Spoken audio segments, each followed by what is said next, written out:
everyone hear me okay? Yes. I guess I don't have to tell everyone to be seated, huh? Good afternoon, everyone. We've gathered here today, families and friends, to join in the marriage of Ajmitha and Ben. We share with them their delight in finding love for each other, and we enthusiastically support their decision to spend their lives together. Ajmitha and Ben asked me to thank you all for being here. You have shared in the many highs and the occasional lows in their lives, and you are an incredibly important part of who they are today. Ajmitha and Ben have asked that we begin by observing a moment of silence in remembrance of those who cannot be here with us, but were an important part of their lives. Grace and Walter Bell, Mary and Kevin Larson, Brian Taylor, Emily and Jerry Gomes, and Harshand Santhani.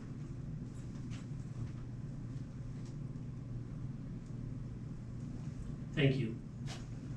They also want to recognize their family members who are present today and those who were unable to travel. Letitia, Ajmitha's mother, will now offer a reading from Paul's first letter to the Corinthians.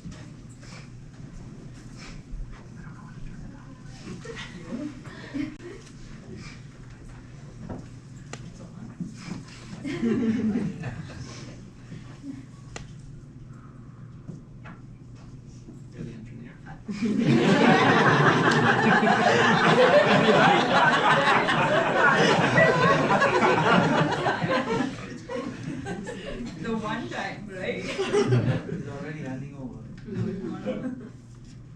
It's okay, how do you speak? Just speak really loudly. They all know this passage.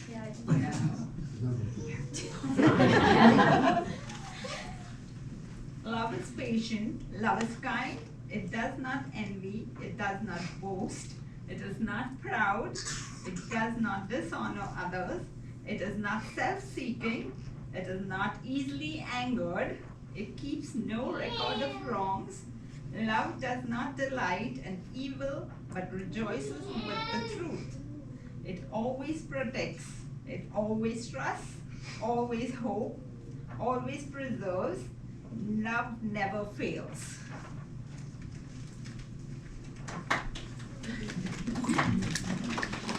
Thank you, Letitia. Good afternoon again, everyone. I'm honored that Ben and Ajmitha have asked me to officiate at their marriage. And as my thank you to them, I promise not to say anything embarrassing during the ceremony. That's for later. As you probably know, Ajmitha is an identical twin. Her twin sister, Ajlitha, is here with us today. I understand that because they look exactly alike, they used to play pranks on people by... Hold on a minute. And you're positive this is Ajmitha. You can't be too careful these days. There seem to be a lot of identical twins around. I have been blessed to have been able to officiate at the weddings of Caitlin and Andy, and Sarah and Brendan. Now I am equally blessed to officiate, as I often tell Ben, my favorite son's wedding. It's customary for the officiant to say a few words during the ceremony. I'm pretty sure that my father, who was an Episcopal priest and married all three of his kids, spoke some words on the topic of marriage during my wedding ceremony. Unfortunately, I don't remember a word of what he said during the ceremony, other than, I now pronounce. However, I do have a very vivid recollection of what happened right before the ceremony. My brother, who was the best man, and I were with my father in the sacristy. The ceremony had been delayed through no fault of Meg or me, and so we waited, and waited, and waited. This was, of course, in the era before cell phones. No, for you millennials out there, not before telephones. So we couldn't check on the reason for the delay. My father, never the most patient of men, began to utter some very colorful language. So there we all sat in that small sacristy, as my brother and I spent our time trying to calm down a very red-faced Father Bell. I remember thinking at one point, hey, wait a minute, aren't I the one who's supposed to be nervous? Eventually and fortunately, the ceremony went forward without, or rather with, a hitch. Like my father, I may not have anything to say that you are likely to remember years from now. However, since we are all here and ready to go, I promise to at least stay calm. Seriously, Meg and I are so happy to welcome Ajmitha into our family and to have Ben become part of the Sangtani family. Thank you, Letitia and Lalit, for sharing your daughter with our family. We have had a chance to get to know Ajmitha over the past few years. Initially, she seemed so quiet and shy. It turns out that she really isn't all that quiet or shy. And she is a wonderful person and an incredible match for Ben. Ben and Ajmitha seem really compatible. They obviously love each other and love being with each other. One of the many things they enjoy doing when they are together is cooking. They are excellent chefs and are always sharing photos of the dishes they have made. Here's a tip. If you ever receive a dinner invitation from Ajmitha and Ben, do not pass it up. Ben and Ajmitha also share a love for, among other things, travel, trivia and board games, and perhaps most of all, family. Ajmitha and Ben live very close to Jaina, Dustin, and Adithi, so they get to spend a lot of time together.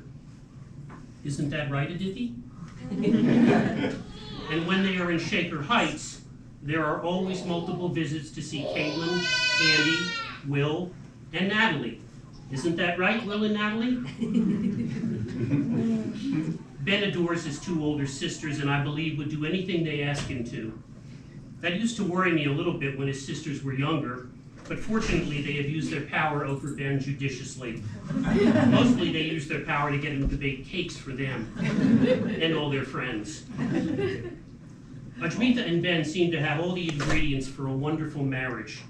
And because I really can't compete with the beautiful words of St. Paul that Letitia just read, let me instead simply offer a few modest pieces of advice. First, I have learned from experience that when you are married, there are a couple of four-letter words you really have to watch out for.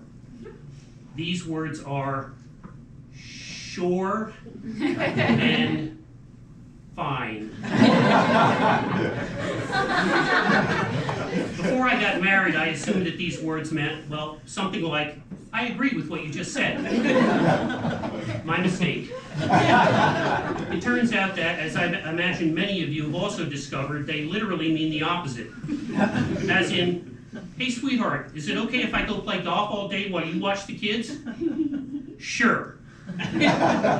Probably you should have not asked that question in the first place, but once you hear sure, put your clubs away and quietly reassess your linguistic skills. My second piece of advice is to look for little things that you can do to tell your spouse you were thinking of him or her. In my experience, chocolate, flowers, and tickets to see Liverpool play in England are all appreciated. One note of caution, however, if you opt to give your spouse flowers, don't make the mistake that our friend, we'll call him Phil, made one day when he came home with flowers for his wife.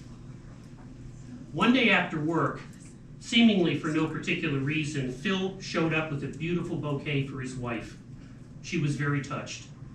Oh, Phil, they are lovely, thank you. This means so much to me. Instead of giving his wife a hug and saying, you're welcome, Phil responded, that's okay, I had to break a $20 bill to get change for the train. Needless to say, that response did not go over well. When his wife burst into tears, Phil, misreading that subtle cue, made the situation worse by saying, hey, I could have bought a pack of gum, but instead I got you flowers. So definitely do little things to make your spouse happy, and when your spouse says thank you, I recommend you avoid Phil's approach and simply smile and say, you're welcome. My third and final piece of advice. As the author and philosopher Sam Keen once said, we come to love not by finding a perfect person, but by learning to see an imperfect person perfectly. I take that to mean we shouldn't expect our partner to be perfect, and we shouldn't expect ourselves to be perfect. Your spouse, no matter how wonderful and perfect for you, will sometimes do things that you think are, well, not what you would do, or what you think he or she should do. My advice is that when that happens, ask yourself if it's worth pointing out, or should you instead just let it go and hope that the next time you do or say something your spouse finds objectionable, he or she will extend you the same courtesy. Your soon-to-be spouse may not be perfect, but he or she is pretty awesome and perfect for you. So those are my words of advice, and it's okay if you forget them. I did. But please do remember this occasion filled with family, friends, and love. Ajmita and Ben, thank you for giving us all this day. Though you were not perfect, you are perfect for each other. We wish you many years of happiness together.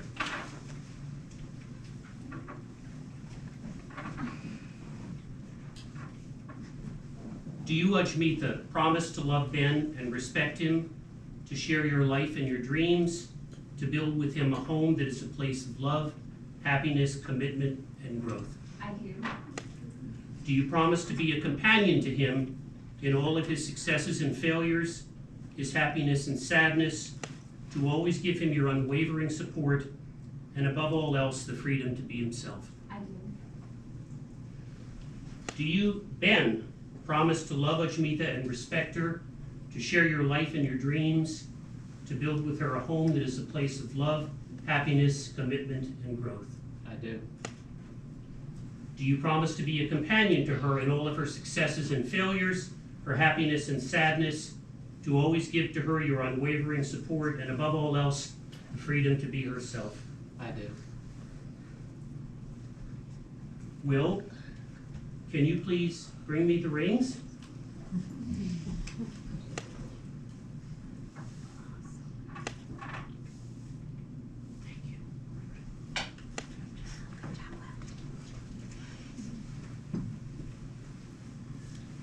These are the rings that Ajmita and Ben have chosen for each other.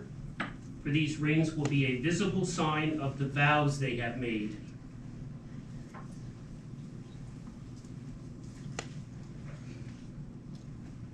Ben, I give you this ring Ben, I give you this ring as a sign of our love for and commitment to each other. as a sign of our love for and commitment to each other. I promise to support you, care for you, I promise to support you, care for you, and stand alongside you for all of our days. and stand alongside you for all of our days. You did size it, right? The knuckle. Put on weight. So happy. No, that's me. Ben, please repeat after me. Ajmita, I give you this ring Ajmita, I give you this ring as a sign of our love for and commitment to each other. as a sign of our love for and commitment to each other. I promise to support you, care for you, I promise to support you, care for you, and stand alongside you for all of our days. and stand alongside you for all of our days. See the knuckle. Ben and Ajmita, you have united two families and many friends. I ask everyone present to promise that you will support this marriage with joy, love, and optimism by saying together, we will. We will.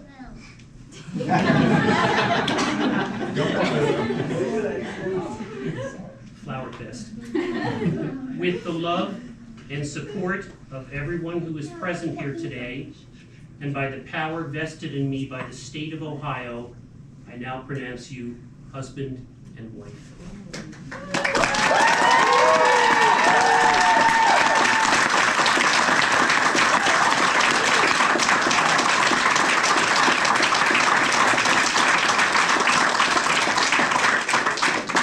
Ladies and gentlemen, now presenting for the first time as a married couple, Ajmita Sangtani and Benjamin Bell.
Alright, there's appetizers where you guys enter.